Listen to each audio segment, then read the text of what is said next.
नमस्कार। जल्द ही एक ऐसी एकादशी आने वाली है जिसका व्रत करने से हमें ब्रह्म हत्या जैसे पाप से मुक्ति मिलती है। झूठ मिथ्या जैसे हमारे ऊपर जो दोष लगे होते हैं उन सबसे हमें छुटकारा मिलता है और हजारों अश्वमेघ यज्ञ के बराबर फल देने वाली होती है। यह ज्येष्ठ मास के कृष्ण पक्ष में पड़ने वाली एक एकादशी है। इसे अचला एकादशी और अपरा एकादशी भी कहा जाता है। मुख्यतः हम इसे अपरा एकादशी के नाम से जानते हैं। इसके अन्य नाम भी हैं। पापनाशनी एकादशी या भद्रकाली एकादशी के नामों से भी इसे जाना जाता है अलग अलग प्रांतों में। ये सभी तरह के पापों का नाश करने वाली होती है। इसका व्रत करने से और इस दिन भगवान विष्णु का पूजन करने से गंगा तट पर अपने पितरों के किए गए पिंडदान के बराबर पुण्य की प्राप्ति होती है। साथ ही केदारनाथ और बद्रीनाथ के दर्शन के बराबर हमें फल की प्राप्ति होती है। अगर इसका विधिवत व्रत किया जाए तो हमारी सभी मनोकामनाओं की पूर्ति तो होती है, साथ ही भगवान विष्णु की हमारे ऊपर कृपा बनी रहती है जिससे हमें किसी भी तरह का मंगल छू भी नहीं सकता है। इस बार जो अचला एकादशी या जो अपरा एकादशी है ये जो पड़ रही है इसको हम 13 मई को बना रहे हैं, परंतु ये 12 मई मंगलवार की दोपहर 2:53 से लग रही है। इसे पहले 10वीं तिथि रहेगी। मंगलवार को दोपहर से एकादशी लग रही है, साथ में 10वीं युक्त एकादशी है। तो हम कभी भी 10वीं युक्त एकादशी का व्रत नहीं रखते हैं, इसलिए 12 तारीख को व्रत नहीं रखा जाएगा। और उदय तिथि के हिसाब से 13 मई को हम अपरा या अचला एकादशी का व्रत रखेंगे। और अगर आपको तुलसी तोड़नी है भगवान विष्णु पर चढ़ाने के लिए तो आपको एक दिन पहले यानी 12 मई मंगलवार के दिन ही तोड़ लेनी होगी। इसी दिन आप अपनी तुलसी को जल से सींच देंगे और 13 तारीख एकादशी को ना ही उन्हें स्पर्श किया जाएगा, ना ही उस दिन उनमें आप जल देंगे। 13 मई 2026 दिन बुधवार ब्रह्म मुहूर्त सुबह 4:14 से 5:02 तक है। सूर्योदय सुबह 5:50 से सूर्यास्त जो है वो शाम को 6:55 पर होगा। प्रातः काल जो पूजा का शुभ मुहूर्त है वो सुबह के 4:29 से 5:32 तक रहेगा। 13 मई के दिन जो राहु काल है 12 बजे दोपहर से लेकर 1:30 दोपहर तक रहेगा। इस दौरान कोई भी मांगलिक या शुभ कार्य नहीं करते हैं। और जो शाम की पूजा का शुभ मुहूर्त है वो 7:02 से 7:23 तक रहेगा। जो एकादशी की पूजा में शाम के समय भगवान विष्णु की आराधना करने और दीपदान का विशेष महत्व होता है। इसमें आप आंवले के जो फल होते हैं उनमें छेद बना लें और उसमें रुई की बत्ती और घी डालकर अगर दिया जलाते हैं तो भगवान विष्णु अत्यंत प्रसन्न होते हैं। और जो हमारी द्वादशी तिथि है उसके बारे में भी हम जान लेते हैं कि हमारी द्वादशी तिथि कब लग रही है, जिस दिन हरिवासर का समय भी होता है। ज्येष्ठ मास की कृष्ण पक्ष की जो द्वादशी तिथि है वो 13 मई बुधवार दोपहर 1:31 से प्रारंभ हो जाएगी और ये 14 मई गुरुवार सुबह 11:20 तक रहेगी। और जो अपरा एकादशी के पारण का सबसे शुभ मुहूर्त है यानी जो हरिवासर समय है वो 14 मई 2026 दिन गुरुवार को सुबह 5:31 से 8:14 तक रहेगा। अगर जो लोग गुरुवार का व्रत रहते हैं वो तुलसी दल और पंचामृत से अपने व्रत को पारण कर सकते हैं। इसके अलावा इस दिन चावल से बनी हुई चीज़ें भगवान पर चढ़ाकर आप अपना व्रत खोल सकते हैं और किसी ब्राह्मण को थोड़ा बहुत दान अवश्य करें। अपरा का अर्थ होता है असीम या अपार। ये अपार पुण्य देने वाली एकादशी है। इसका व्रत करने से इतना धन प्राप्त होता है कि इंसान संभाल भी नहीं सकता है। और बड़े से बड़े पापों का नाश करने वाली इस एकादशी को पाप नाशनी एकादशी भी कहा जाता है। इसे अचला एकादशी भी कहते हैं क्योंकि ये धन धान्य प्रसिद्धि देती है।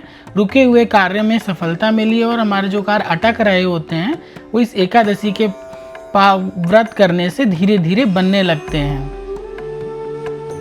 अपरा एकादशी को कई प्रांतों में भद्रकाली एकादशी के नाम से भी जाना जाता है। इस दिन शिव की जटाओं से भद्रकाली माँ की उत्पत्ति हुई थी।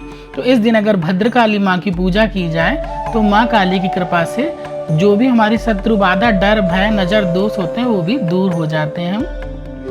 जो भद्रकाली एकादशी है पंजाब, हरियाणा, जम्मू कश्मीर प्रांत में मनाई जाती है। और अगर इस दिन अगर माँ काली की आप पूजा करते हैं सरल मंत्रों द्वारा, ओम जयंती मंगला काली भद्रकाली कपालिनी दुर्गा क्षमा शिवा धात्री स्वाहा सुधा नमोस्तुते, तो आपके ऊपर माँ दुर्गा की भी कृपा होगी और आपके कार्यों में जो रुकावट है वो दूर हो जाएगी।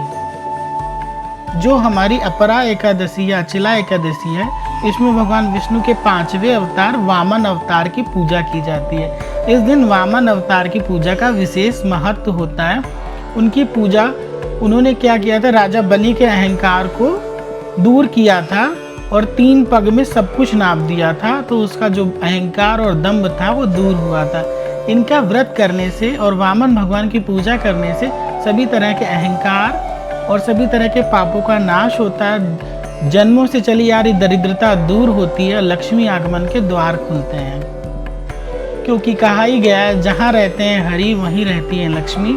जहाँ पर भी हरि और नारायण की पूजा होगी, लक्ष्मी अपने आप ही वहाँ आ जाती हैं। इस दिन भगवान वामन की पूजा हमें करनी होती है, तो सभी के पास तो वामन भगवान की फ़ोटो नहीं होती है, तो आप क्या कर सकते हैं, इंटरनेट से एक छोटी फ़ोटो डाउनलोड कर लीजिए, आप उसका प्रिंट निकाल लीजिए और उसे मंदिर में रख कर आप इस दिन उसकी पूजा कर सकते हैं। पूजा के बाद आप इसका जल विसर्जन भी कर सकते हैं।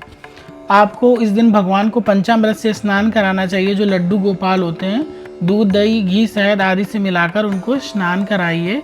इसके बाद आप स्नान के लिए दक्षिणावर्ती शंख का प्रयोग अवश्य करें। अब वामन अवतार या लड्डू गोपाल को पीले फल और फूल अर्पित करें, धूप दीप नैवेद्य दिखाएं, पीली मिठाइयाँ दिखाएं। मौसमी फलों में आप केला और मौसमी भगवान को चढ़ा सकते हैं। हाँ, भगवान को जो भी प्रसाद लगाएं उस पर तुलसी दल अवश्य चढ़ाएं, क्योंकि जो तुलसी होती है उन्हें हरि प्रिया भी कहा जाता है। और भगवान के मस्तक पर चंदन का तिलक लगाएं, लड्डू गोपाल को चंदन लगाएं। और इस दिन ओम नमो भगवते वासुदेवाय जो सबसे सरल मंत्र है, इसका आप जाप कर सकते हैं। तुलसी की सूखी हुई लकड़ी में अगर रुई लपेटकर उसकी बाती बनाकर दिया जलाएं और उससे उनकी आरती करें तो अति प्रसन्न होते हैं। जैसा कि हमने आपको बताया ही है, तुलसी हरिप्रिया है। इस दिन विष्णु सहस्त्र नाम का पाठ बहुत ही शुभ और अच्छा माना जाता है। इस दिन आप भगवान विष्णु की आराधना इस मंत्र द्वारा भी कर सकते हैं। शंख चक्र सकीरिट कुंडलम सपीत वस्त्रम सरसिरु हेक्षणम सहार वक्षस्थलम शोभिकौस्तुम्भ नमामि विष्णु शीर्षा चतुर्भुजम। वामन भगवान का जो प्रिय भोग है वो दही से बनी हुई वस्तुएं होती हैं। इन्हें दधी वामन भी कहा जाता है। आप इन्हें दही का भोग लगाएं, दही में चीनी आदि मिलाकर इनको भोग लगाएं, छाछ चढ़ाएं, दूध से बनी हुई वस्तुओं का भोग लगाते हैं तो ये अत्यंत प्रसन्न होते हैं। आपने वामन भगवान को देखा ही होगा, वो एक हाथ में छाता लिए हुए हैं और उनके पैरों में खड़ाऊ होती हैं। तो इस दिन अगर आप भगवान विष्णु के मंदिर में छाता और खड़ाऊ या चप्पल का दान करते हैं और चढ़ाने के बाद इसे किसी श्रेष्ठ ब्राह्मण को दे दीजिए, तो आपके ऊपर वामन अवतार की कृपा होगी और आपके जो रुकावट आ रही कार्यों में वो दूर होगी और आपको हर कार्य में सफलता देखने को मिलेगी। वामन भगवान जो होते हैं उनके प्रिय फूलों में सबसे प्रिय फूल कमल का पुष्प होता है। इसके अलावा अगर आप कमल का पुष्प नहीं मिल रहा है तो आप सुगंधित पुष्प केवड़ा, चंपा या चमेली का पुष्प चढ़ाते हैं जो सुगंध वाले होते हैं, उससे भी विष्णु भगवान अति प्रसन्न होते हैं। वामन अवतार जो है भगवान का, ये बृहस्पति ग्रह यानी जुपिटर के साथ जुड़ा हुआ है। जिसकी भी शादी वगैरह में विघ्न आ रहे हैं, अगर वो वामन भगवान के इस अवतार की पूजा करता है तो बृहस्पति ग्रह से जुड़े हुए दोष दूर होंगे। इस दिन पीले वस्त्र धारण करके वामन भगवान की पूजा करें और ओम वामनाय नमः इस बीज मंत्र का 108 बार जाप करें या चैंट करते हैं तो आपके जो देखिएगा बहुत ही अच्छा इफेक्ट आपको मिलेगा।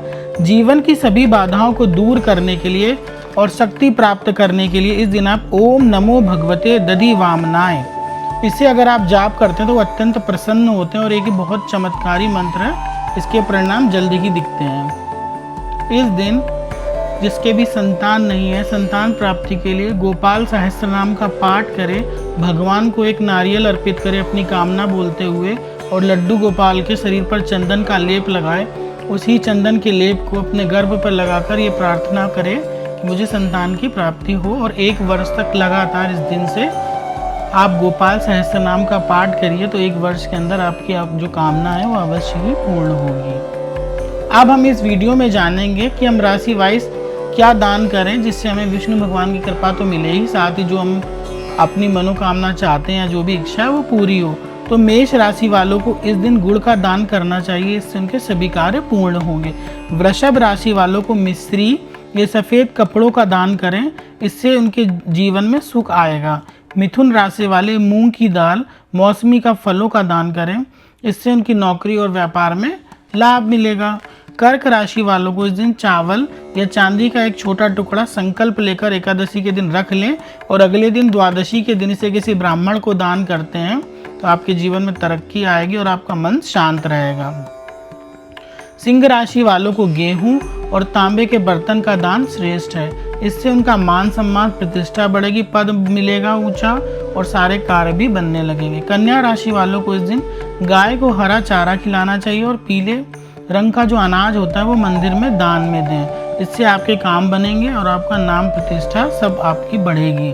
तुला राशि वालों को इस दिन सफ़ेद चंदन या देसी घी का दान करना चाहिए, इससे वैवाहिक जीवन में मधुरता आएगी। वृश्चिक राशि वालों, लाल रंग का जो केसर होता है, लाल रंग का फल या केसर हो गया, इसका आप दान करते हैं तो आपकी शत्रुओं पर विजय होगी। धनु राशि वालों को हल्दी या चने की दाल का दान करना चाहिए, इससे उनके भाग्य में वृद्धि होगी।